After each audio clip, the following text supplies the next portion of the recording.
Hello,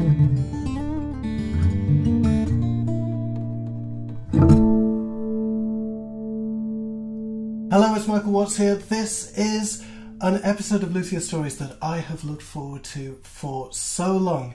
I'm here with my friend Cris Mirabella. Cris is one of the most talented, incredible archtop makers it's been my good fortune to know. We met a long time ago at the Montreal show, and what I loved about Cris's work is coming to the Archtop guitar from the point of view of a flat-top fingerstyle player. I found his guitars to be really responsive and accessible, even though they're archtops. And I know that guitarists, we tend to come to a strange instrument with perhaps a lot of preconceptions. Cris, for me, and his beautiful work, has been a bridge from the flat top into the archtop, and since we first met, it's no exaggeration to say that you've become a guide and a friend and someone who's kind of helped me understand more about an instrument that, I'll be perfectly honest with you, intimidates the hell out of me because it's so alien to what I know, what my experience has been. So thank you so much for your time today. Absolute pleasure, and thank you for the interest and everything. Oh, it's so good to be here. I mean, I've been promising myself as soon as I got back onto the road that Luthier Stories would be happening again, and Cris's name has been on the list for Series 2 since the very beginning. But here we are, we've made it. Now, Cris, you're going to have to help me. Oh, look at this, it's a hot day. It's a hot day in New York. That it is. In this video, we're going to take a look at the anatomy of the archtop guitar. We're going to take a little bit of a look at its history, and Cris is actually going to show us two guitar bodies that he's currently making, one of which is closer to the sort of thing that a flat top steel string guitarist might be used to. The other one is a lot closer to the F-hole, slightly scary jazz guitar.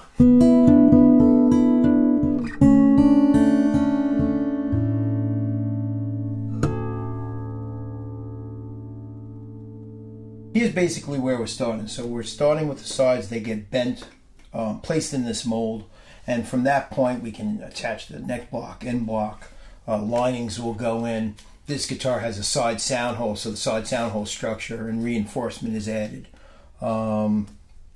This guitar actually will have a floating pickup that will be able to be taken off, and then the guitar will be totally acoustic. So some of the lining is replaced with these little holders for the wire that will eventually have the jack going through the end block. But this way, when the player has his guitar completed, he can take that pickguard on and off, and he won't have any wires or anything hanging inside the guitar. He'll have a nice cool little jack, which you'll see on one of the bodies inside, and he'll be able to plug and unplug his pickup. So the pickup is mounted on the pickguard? Pickup's mounted on the pickguard. He can then have different pickups too, depending on what he wants to do. But he'll be able to take those on and off and then have a fully acoustic instrument when he wants to play acoustically. Regular viewers of my channel will know just what a big fan I am of maple as a tone wood for fingerstyle guitars, and I often make the case that the violin family is constructed using maple, and also fine archtop guitars. Well, here's an example of a beautiful archtop body.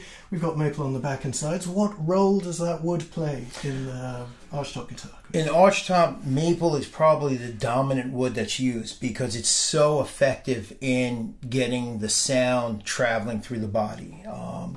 Again, from the strings, from the pick, play, hitting the note, going through the bridge, activating the soundboard, going to the sides of the maple, getting to the back, it just moves, and again, it explodes with a beautiful blossom. When that's ringing, you truly, get the whole guitar moving, and it just pushes that sound nicely throughout the instrument. So maple in this case, it doesn't have a dampening effect, it's reflective? No, it definitely is reflective. Again, as you're carving, depending on what you want the wood to do, you're going to, and that's again what makes archtops, in my opinion, truly wonderful and unique above all other designs of the guitar is you can manipulate this wood, and you're manipulating just that piece of wood. There's no extra braces. So how you manipulate this piece of wood, and that will be different than another piece of wood. It will be different than a different player. But all that comes into the instrument, and how you do that will then culminate in this instrument that, again, will be able to voice, produce a wonderful sound, balance, articulate, and loud, depending on how much you're carving and what you want that guitar to do.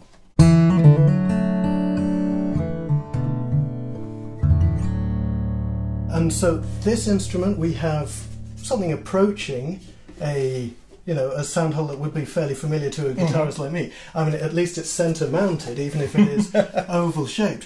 What kind of sound can we expect from an instrument with a Sandhill like that? Well, so this is an oval hole archtop, and what the oval hole archtops do is, again, depending on how you're carving, it will be an excellent and balanced jazz instrument. But again, for the flat top players, it allows a guitar that has a more booming, more projecting voice, a lot of what they're used to hearing. But now it's going to give more of the nuance of what the archtops can do. So it's going to have that fuller, rounder sound. It's going to have that bigger, more blossoming bottom end that's going to carry the next note. So as you hit one note, you're going to have that strike, nice articulation of note, and then that beautiful blossom. But that beautiful blossom, instead of being punchy and mid-ranging like the flat tops might be, it's going to be warm and gentle, and it's actually going to lead that next note in. So it allows for a more, in my opinion, dynamic sound, more rounded sound. And again, for myself, what I'm always looking for is I want a big, warm, full bottom, but one that's not distorting to the sound. So you have that clarity and articulation of each note, but you have this gentle, warm, full push moving the music as you're playing. Now, one thing about archtops that fascinates me, so if we compare the way that energy is transferred between a flat top and an archtop, so with a flat top guitar, we've got the strings mounted under the bridge plate. They're essentially trying their best to tear the bridge off the body. What's happening with the archtop is it's the strings are trying to push the bridge right through the top. Right. And what role does the mechanics of the guitar have? Well, again, with the archtops, you have a simple X brace, whereas the flat tops have multiple braces, and their tops are strung, and the construction is in a manner to get all those braces working to help function that top. With the archtop, it's really simple. And respectfully, humbly, I'll say, it puts a lot of importance on the builder to make sure that he's or she's understanding their carve, how they're going to do that, because a carve that is not perfect for that piece of wood, not really watching how that top is moving, is going to create dead spots, and that instrument then is not going to project and do what you want it to. But that's really what the unique thing of the archtop is there's not much, but yet there's so much in that carve. That's what's doing everything. And how you did the X brace is really just supporting that top so that it's moving evenly. The X brace helps you balance out some of the inconsistencies in the grain, because again, it's a long, large surface. How do you get that to all culminate and work together is with the X brace and that carve.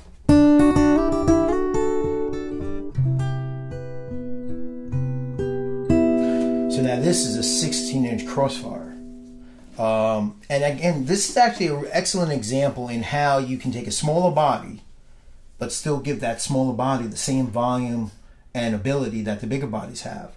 So for myself, I increased the upper bout. So while it's a 16-inch at the lower bout, it's actually almost the same length that a 17-inch would be. So the area that I'm removing down here, because I'm making it into a 16-inch, I'm actually giving it a little extra in proportion. And is that a vibrating plate? There's no upper transverse brace. Yeah. So again, it's a simple X bracing. But what you want to do is, in giving the plate, the top, the back, more area to move, you then allow the guitar to have a more sustaining sound, a more open sound, a more larger sound. So you can make a small bodied instrument, but what you want to do is know that again, the top is working efficiently throughout as soon as the player strikes the note. And you can do that with smaller bodies by increasing that upper bow. Oh, you see, this is fascinating to me because my experience with flat tops has been, just touching the soundboard when I play. There doesn't seem to be much happening above the UTB. And it's like it's there. What is it there for? Right. So if this whole plate is moving, and in addition, we've got the cantilevered neck as well, haven't we? So the whole thing is free. Exactly. So it's free and it's moving. And in creating the archtops, that's another thing you're doing. So you're tapping, listening for what the guitar might do, but you're also at the same time you're holding your hand when it's just a plate, a top or a back. You're tapping. You're also feeling what and how quickly the sound is traveling. So you're looking to feel that vibration here when you tap it here. So it's not only the sound you're listening to, you're seeing how fast that does this top respond, that I can feel it in my finger over here. From one end to the other. From one end to the other. And when you get that balance and you get it all working the way you want it to work, then you know you're in the direction of you're going to have a very nice balance, very responsive instrument. Then, again, with the archtops, what's so wonderful is because, again, you're relying on the carve, you can manipulate that carve to whatever the player needs. Right. Okay. Now we have two sets, really, of sound holes here. So this is going back really to, I guess it's an evolution of the Gibson F hole, taking it all the way back. So there was a European builder in the 50s, and I forget the name, and they were actually very nice looking instruments that did a two sound hole design where you basically had a bridge across the sound hole. It was an interesting design. I think from that standpoint it was more aesthetic, but it did make for a wonderful instrument. Then you kind of fast forward into the 90s and Jimmy D'Acquisto. Right. And Jimmy being Jimmy and understanding the guitars the way he so wonderfully did, takes the broken sound hole, does the solo, but now he realizes and experiments with how big they actually have to be. Again, the European maker, I think did a beautiful instrument, but I think it was more from the terms of an aestheticness. So he made an F hole that was a sound hole that was aesthetically cool, but the concept was there. What Jimmy then saw in the solo was a more functioning, contributing to the top. What I've now found with my own instruments is, again, with what we just talked about, you're tapping here on a plate, seeing how it responds here. On a traditional archtop with F holes or S holes, you have to get the top moving, and it takes a lot for that sound, for that vibration to get to that outer edge of the two F holes. So if you create this little bridge right here in between, and that's right in line with where the bridge is. So as soon as the player strikes the note, now you have the sound radiating across the top, but you also have it shooting directly across your sound. So now the edge, the sides are now instantly. So you're opening up to talk in sort of Irvin Samadji terms, you're opening up a cross dipole.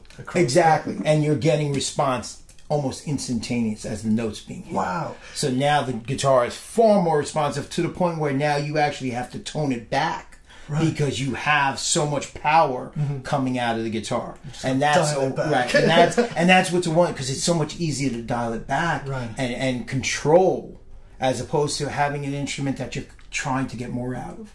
So this makes the instrument far more efficient, and now you can color the instrument, tone it down to what each player needs based on the fact that you have this instrument that's really exploding. You see, this is fascinating to me, Chris, because the first guitar I ever played by you and the first archtop that I ever really got on with had exactly this design. I love super responsive fingerstyle guitars. I love that sense of headroom where, you just pluck the string a little bit and the sound is huge. And that was what I associated with a great flat top, and it was the first time playing your work that I experienced it with an archtop. All of this is starting to make sense now. Well, I thank you very much for that compliment, and that was always and what I'm going for in my instruments. I want a guitar that's responsive, that can play and keep up with the player that's using it. You look at some of the great archtops from the past, and they're wonderful instruments, but you see the ability of modern players, and the guitars just can't keep up. Right. and the clarity, the response of the guitar becomes a little lacking. And in that, then the music becomes a little lacking because you can't hear each note. It doesn't have the brilliance that it should have. So I think it's, you know, the need of the modern maker to keep up with the music, keep up with the players. That's the point of what we do. So you work with those designs, and you have so much range with this. So the next part, and this is a vital Vital part of any, arguably one of the most important parts of any member of the long neck and lute family, coming at it from a sort of ethno-musicological point of view. But it's made from maple, and that's the sort of thing that in a flat top guitar would make me go, oh, I'm not sure, I'm not sure about that. Right. And yet, within the context of an archtop, I can't really imagine a real archtop with a mahogany neck. Some builders have experimented. D'Angelico actually made one style A that was all mahogany. Really? It had a mahogany neck and it had mahogany back and sides. It was a wonderful instrument, but it seemed to work better for chord melody stuff. Again, solo lead stuff, fast playing. Again, and sounds like my guitar's out there. this is where the maple comes in with the archtops, allows for a better balance, better articulation. So you get the clarity and you get the power behind each note. I've started to experiment a little bit, like with this neck. It's a two-piece neck. I usually make a one-piece quarter saw neck. But again, when you add some more rigidity due to the center strip down the center, it changes the tone a little. So what I've been doing is on my oval hole archtops, because they have the oval hole, they tend to be a little bit more open, a little bit more warmer. To give them a little bit more precision, a little bit more clarity, I've been using a two-piece neck. Because again, how the neck marries to the body is critical. I use what's now become known as the New York style of archtop making. Right. And the New York style of archtop making is the D'Angelico style of archtop making. So the fingerboard extension is actually not just glued onto this edge, which is a common manner in which a lot of builders now use. D'Angelico actually did a dovetail and would key in the extension. In doing so, it kind of locks in the neck in every aspect. So you get the extension working with the neck, because now it's locked in. But also too, when the neck goes into its dovetail, it's also locked in from the top. So it makes the whole neck respond more efficiently with the body, because you have no blunt glue joint, basically. Right. Exactly. You have this all intertwinement, and that intertwinement then allows the resonancy, the movement of the vibrations through the whole neck, through the whole fingerboard, through the whole body, all as one. Beautiful. So does that mean that when you take a guitar for finishing, the neck and the body are already joined? Already joined. In fact, in the back of the shop, there's a couple you'll see that are completely ready for painting. They are complete guitars. In fact, much like a lot of the violin family builders, and I think even some of the guitar makers may do so as well, I put all my guitars together, strung up in the white. And this way I can fine tune. In fact, I invite the players at that time to come feel the neck, make sure they like the feel of the neck, and make sure they like the sound of the instrument. We're using all nitro lacquer, so the lacquer really isn't changing anything when it's done. So they get to get a good understanding of what their guitar is doing in that moment. And they can also say, you know, the neck feels great, or I want a little bit more of a roll or whatever. And you can fine tune, again, from more significant stuff like recarving a little bit more, or just changing the bridge size or something.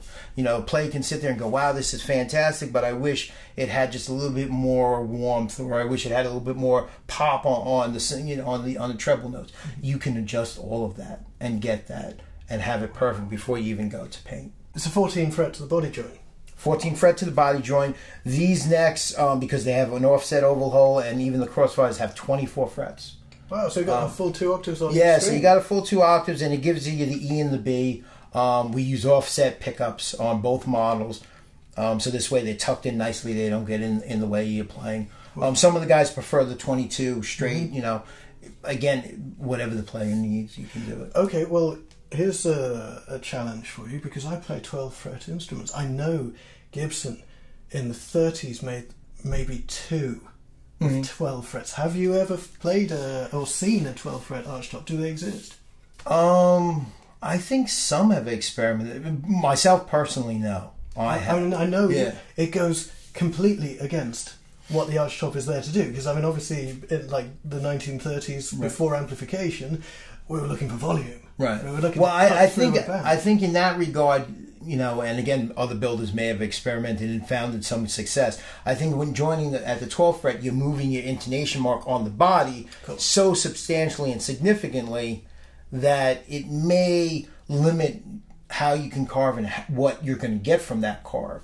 You know, the 14th fret is a wonderful formula. I also use a 25.375 scale, which is the D'Angelico scale. Right, okay. And I find that length works wonderful as far as being balanced, being responsive. Well, I'm with you on that. I mean, I 25 is my sweet spot on a 12 fret instrument, 25.25 on a 14. But once again, we're talking flat tops, and everything is different. You know, the way that the top works, the way that the back and sides vibrate. Absolutely.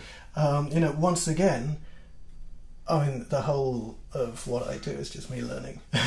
So that's what we're all doing. You know, I think, you know, when you don't approach it from that way, you're kind of done. You know, you should be. I think when you look at all the great builders, you know, whether flat top builders or archtop builders, you know, again, from my influences, D'Angelico, D'Acquisto, I don't think they were ever not learning. You know, I think, you know, you get into the thing of you're making your models, but I think that's why I always like to make each model for the player. That, you know, I don't offer a model and you just buy it off a shelf.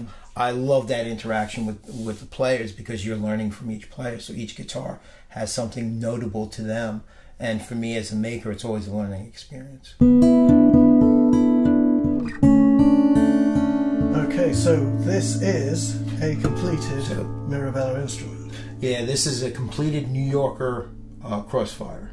Again, it gets the name New Yorker because I had done the first one for a dear friend, Larry Bove, who was fortunate enough, he ordered D'Angelico, originally from D'Angelico when he was 16. He then had Jimmy make him a guitar in 1968, I believe it was, a New Yorker. And when he was retiring, he was a professor in Ohio, at Ohio University, I believe. He was going to treat himself, and he very thankfully wanted a Mirabella. And he wanted it to be a New Yorker, and asked me if I could please do something in tribute to the two New Yorkers that he had. And we came up with the New Yorker Crossfire, and we thankfully both kind of looked at each other and thought it was such a cool kind of guitar that we said, you know, and a couple of the other guys then wanted one, that we made it stay as a model. So it's a model you can now have if you like. Oh, I like. So it's a 16-inch Crossfire, which again, as we were discussing with the Bearwood body, it has a larger upper bow. It's almost to the same proportions that a 17-inch guitar would be. So it doesn't lose any of the bottom end. Right. So it's a more comfortable guitar. It's a smaller guitar, but yet it still has that full sound. The tailpiece is ebony. Again, it has the tribute to D'Angelico with the steps, to kind of acknowledge the stair-step tailpiece of the D'Angelico, northern maple as an accent. The bridge is the wedge bridge, which I love and really find to be just an excellent producer of the player's notes, getting into that top, moving the guitar. The pickguard is with a pickup. It's a Tone Masters Bobby Papa pickup. Bobby custom makes pickups for me. Again, it's removable from the interior jack, so when you take this off, you can put your plain pickguard on and have a fully acoustic instrument. Beautiful. German spruce top. The sides and back, much like Jimmy's guitars, are European maple. Come on. Cello wood. The binding is an accent of northern maple, so you have the contrast of the darker maple on the edges. All nitro lacquer. It's a nice, like, little warm honey type burst. The inlays, we call. I wanted to come up with something unique, and we call them paper airplanes. So it's basically like a paper airplane. It's half pearl, half maple, in an ebony fingerboard. Again, bound with the northern maple binding. Again, on this one, as we were discussing, so this one has the one-piece quarter saw neck.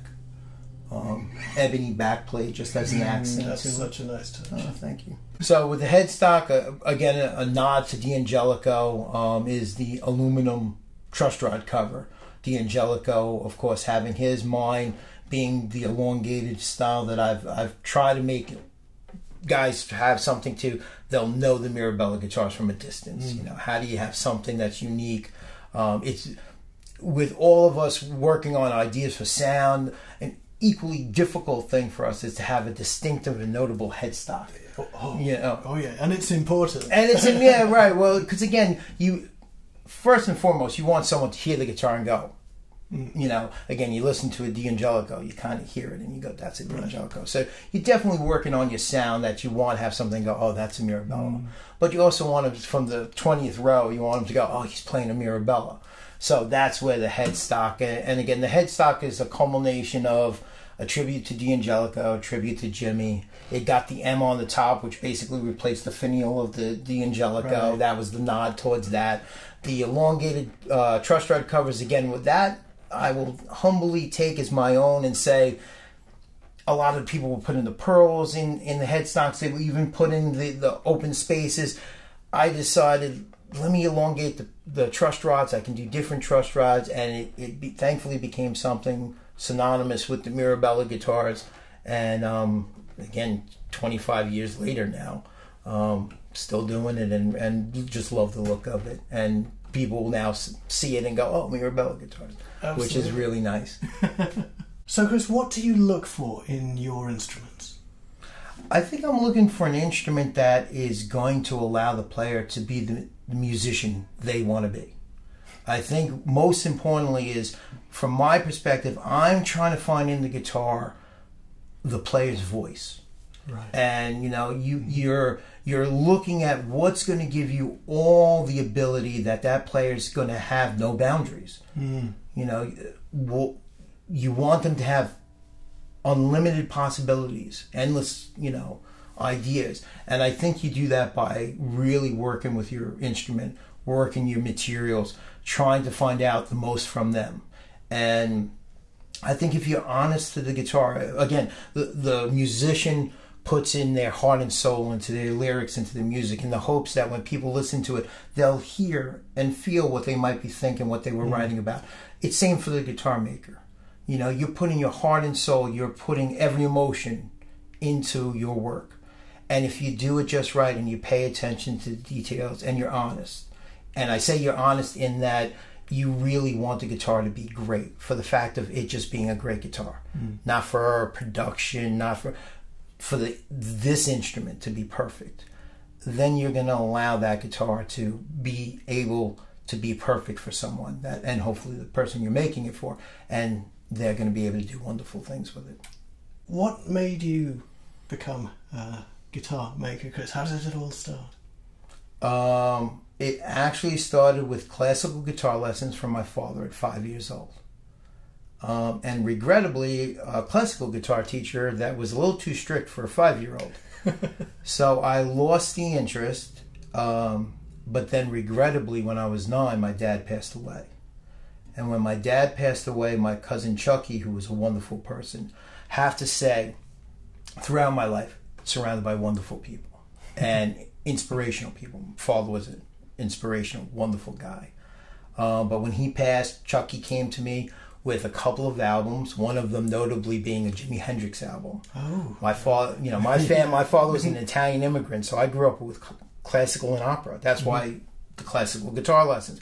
So here was a whole new sound and a whole new, and I just, you know, again, sad kid, shy kid, having no sense of direction, found this thing with 6 strings on it, a way to talk without saying a word. And it was magic to me. And I just wanted to be around it all the time. And very thankfully, by coincidence, walked into a guitar shop, not knowing how significant that guitar shop was, at a very young age. Put a guitar down on a counter going, my guitar teacher told me you need to set this up for me. And I looked around and there was a couple guys in the corner playing jazz, wonderful instruments all around. And I said, and can I please work here?